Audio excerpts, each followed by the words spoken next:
This is NaLyssa Smith. NaLyssa Smith is getting in on the action too. Her and DiJonai Carrington is trying to gang up on her on the court, trying to calm her down. Kurt Miller is trying to calm her down, bro. He's down there right now.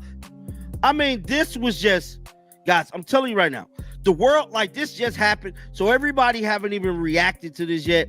Let me try to refresh this screen. Look and see. DiJonai Carrington and her ex-girlfriend NaLyssa Smith thought they could do whatever they wanted, that the court was their territory, that intimidation and aggression could replace sportsmanship. But what happened in that game against the Dream wasn't just physical, it was criminal. It was a moment so jarring, so visceral, that it left fans across the country gasping. DiJonai Carrington is ridiculous, bro. DiJonai Carrington is ridiculous, bro. This is just... I'm appalled. Guys, I'm just appalled at this point that she keep staying in the damn news for all of the wrong reasons. If there ever was a person that needed to not do nothing bad, she's that damn person. You know what? She need not do nothing bad. Just go to work, do what you gotta do, go home. She ain't doing that. She's doing the total opposite of what she's supposed to be doing. This is by far, bro, by far ridiculous, bro. I mean, DiJonai Carrington at this point, something has to be done. Kathy gonna have to step in.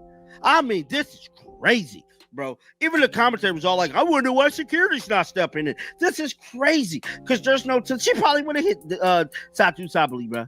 So you got Paige right here. She's dapping up the Phoenix coach. She's walking over there. Now, you can already see this crowd right here. This is where y'all saw where the crowd was looking, right? That crowd standpoint. So this is the little bundle up here, and they were going back and forth. Paige making her way over there. As you can see, Satu's right here talking to DiJonai, right? And announcers, you can hear them, like, they started talking about, oh man, we should get the cops out there, get some security out there. So yeah, it was getting rowdy. Let me see, I'm trying to see. Okay, they're just talking. A reckless, dirty foul on Satu Sabali, followed by applause from their coach, as if violence had become part of the playbook. It wasn't just unsportsmanlike, it was barbaric, and yet no technical was called. No immediate ejection, no apology, just a cold smirk, a shrug, and more chaos. It begs a question the WNBA can no longer avoid. Has the league lost control, or worse? Has it chosen silence over accountability? But that wasn't even the worst of it, because what came next turned everything into a national firestorm. The WNBA continues to brag about physical play. All the while, they have players in this league that is going to get people hurt. Last night, Skylar Diggins came very close to being really hurt. There's a difference between physical play and being downright dirty as hell. And let's be honest, there is precedent for DiJonai Carrington. Without a doubt. At this point, I don't believe DiJonai Carrington is going to make it throughout the season, man. Fans is demanding for her to be banned from the league because she did 2 dirty plays in her matchup yesterday against the Seattle Storm. Yes, 2 dirty plays plus a flagrant foul. This is starting to become a habit for DiJonai Carrington, and as of right now, it's looking real spooky for her. And I'm telling you this because every player that has wronged Caitlin Clark is out of the league except for DiJonai Carrington. And whatever the case may be, I guess people like her. She's a fan favorite. But as of right now, it don't look good for her in the presence of the fans and these flagrant fouls, bro. It's starting to become a habit. Fans is definitely starting to pick up on it, man. With all that being said, let's jump right into this play. I ain't got too much talking left in me. Let's get right down to action. That is DiJonai Carrington pretty much assaulting another player. Not once, but twice. Is that that's a thing now? It's just assumed that she's Draymond Green, she's Dylan Brooks. It's about giving space players to land. Look, you can talk about all of these like actual things, about things being crucial. It's like DiJonai Carrington. I still genuinely believe that DiJonai Carrington is just gets away with stuff. She's Draymond Green. She gets away with stuff because she's seen as this tough player. When the reality of the whole situation is, yeah, she is a tough player. But I don't know if, like, I would consider it's happened too much to not call her a dirty player. Because even if she's not being intentionally dirty, she seems to have no care whatsoever about hurting her opponents. She seems to have no care whatsoever. During a high-intensity game between the Connecticut Sun and Indiana Fever, Carrington went for what looked like a routine steal, but instead of just swiping at the ball, she caught rookie phenom Caitlin Clark across the face, leaving her with a visible black eye. The footage spread like wildfire. Replays slowed down the hit frame by frame, amplifying the brutality. Commentators were stunned. Was it intentional? Was it careless? Or was it something darker? A message sent from an enforcer who plays by her own rules. Carrington claimed she didn't know she hit Clark, that it wasn't on purpose. Clark, in a display of maturity, told reporters she didn't believe the act was deliberate, but by then, it didn't matter. The storm had begun, social media exploded, fans demanded justice, and the league had to respond. I had to call out everybody else. It's everybody else's fault. Everybody else's fault except for DiJonai Carrington. No responsibility, none. The WNBA is going to allow players like this to wreck this league. When it comes to DiJonai Carrington and dirty basketball, DiJonai Carrington and flagrant fouls, how come every time I'm watching a flagrant foul, you're committing the foul? How come every time I'm watching a dirty play, you in the play? DiJonai. That I can't believe Kathy Engelbert and the WNBA will not ban. I don't get it. There ought to be certain things that just ought to be automatic. An automatic ban on the basketball court. This is the eye gouge, the Freddy Krueger claws heard around the world last year as she tried to, it looks to me like, and I'm going to tell you, in my opinion, how I interpreted it, is it looks like she's trying to scoop out Caitlin Clark's eyeball. Carrington just bring up racism. She brought up bigotry. She brought up misogyny. She brought up, intersectionalities. She brought up all of these different things. And why is that important? Because the society that we live in, of course, xenophobia, homophobia, she brought all of that up.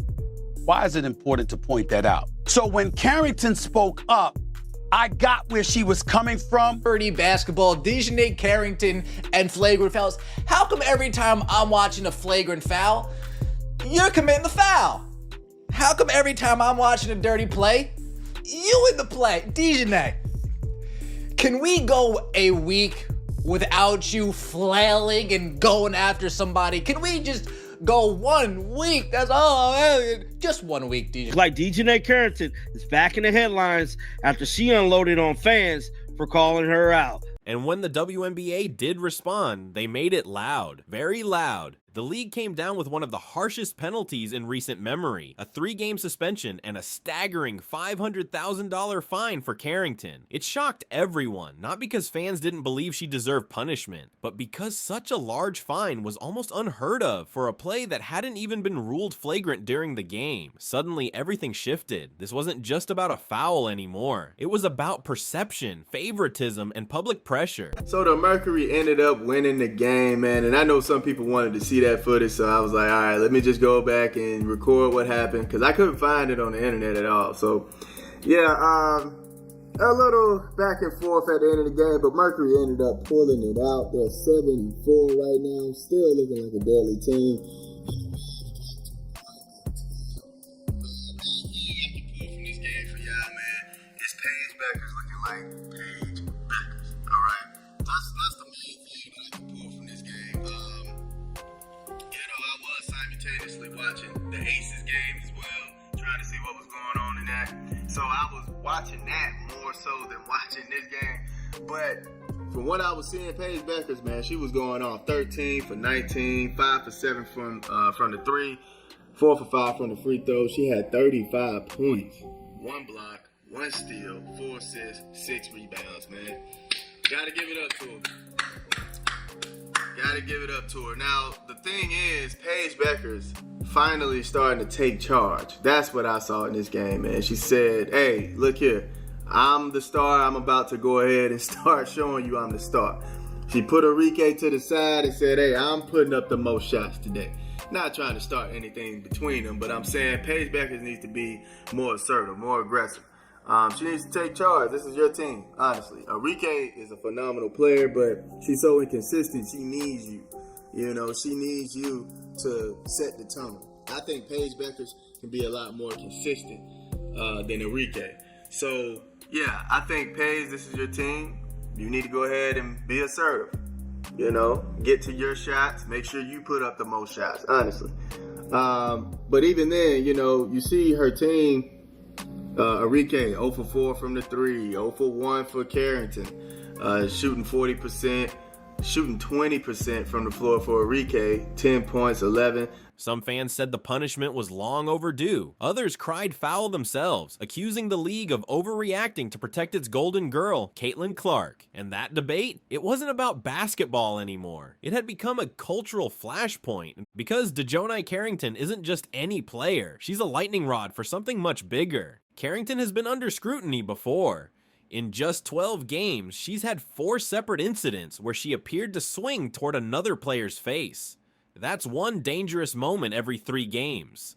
Fans have begun labeling her the Draymond Green of the WNBA. Tough, relentless, and always one moment away from crossing the line. But with that label comes division. To some, she's the gritty warrior the league needs. To others, she's a reckless presence putting fellow players at risk. But when it's Caitlin Clark on the receiving end, the whole conversation warps. Every foul becomes magnified, every clash becomes personal, and every suspension feels politically loaded. What should be a matter of rules and replays has turned into a debate over race, favoritism, and media bias. And that's when things took an even uglier turn. The media machine spun into overdrive. Conservative commentator Jason Whitlock called Carrington a deranged bigot and demanded a lifetime ban. NBA star Josh Hart fired back, defending Carrington and accusing the media of fanning the flames. Fans were split down the middle. Some saw a player being unfairly villainized because she fouled the league's most marketable rookie. Others believed the WNBA had been too lenient for too long, and this was a long overdue reckoning. The league was now in the crosshairs, not just for what happened, but for what it represents. Is Carrington being protected because of her popularity, or is she being targeted because she plays too hard against the league's rising star? Either way, the WNBA is on the verge of something unprecedented. A cultural war erupting in real time under the spotlight of every game, every foul, every press conference. And then came the moment that broke the illusion of just basketball. That's in a separate game, Carrington once again sparked outrage. She came flying in from behind and slammed both hands down near Skylar Diggins, nearly injuring her. The foul was instantly upgraded to flagrant, but it wasn't just the foul that enraged people, it was what happened after. Carrington walked to the bench, sat down, and began meditating, calmly, almost mockingly, as if taunting the moment, as if saying, "I'll do it again." It didn't look like composure. It looked like provocation, a dangerous smirk wrapped in zen. Critics went ballistic. This isn't toughness, they said. This is madness. The league, meanwhile, stayed quiet, too quiet. And with that silence, a question began echoing across arenas and headlines. Why is Carrington still playing when others who fouled Clark are already out? Is she being protected by the league? Is her fan base shielding her from consequences? Or are we witnessing a player who's being unfairly painted as a villain because of who she plays against and how she looks doing it? The lines are blurred now. Every hard foul has turned into an argument. Every highlight clip gets reframed as either inspiration or indictment. The game is no longer just about scores, it's about stories. And the one the league is writing now is full of contradiction, because while the players battle on the court, the real war is happening off of it. Caitlin Clark has remained calm through the storm. She shows up, plays hard, and keeps her answers respectful. She doesn't cry foul, she doesn't demand protection, but everyone around her does. Fans, media, league execs, they all see her as the future of the WNBA. And when that future is black-eyed on national television, it rattles the system. Carrington, meanwhile, is the opposite. Loud, intense, confrontational. 2 different energies, 2 different styles, and now they're at the center of a conflict much bigger than either of them. A league divided, a fan base split, a culture in crisis. And the verdict? It's coming fast. Carrington will now sit out 3 games. The fine has been issued, but this isn't just a punishment, it's precedent. From now on, every act of aggression will be viewed through a new lens. Every shove, every hard screen, every brush of an elbow will be analyzed like a federal case. The WNBA has crossed into a new era, one where justice, reputation, and emotion all collide under the scoreboard. And fans, they're not watching just for the game anymore. They're watching for the controversy, for the drama, for the war between perception and play. And the question we leave you with might be the most important of all. Was Carrington's foul just physical basketball or a dirty, dangerous act? Did the WNBA overreact to protect its star? Or did it finally draw a line in the sand? Is the media helping this game grow or tearing it apart one headline at a time? The lines are drawn, the tension is real, and one thing is certain, this league will never be the same again. Drop your thoughts in the comments, because this isn't just our story anymore, it's yours too.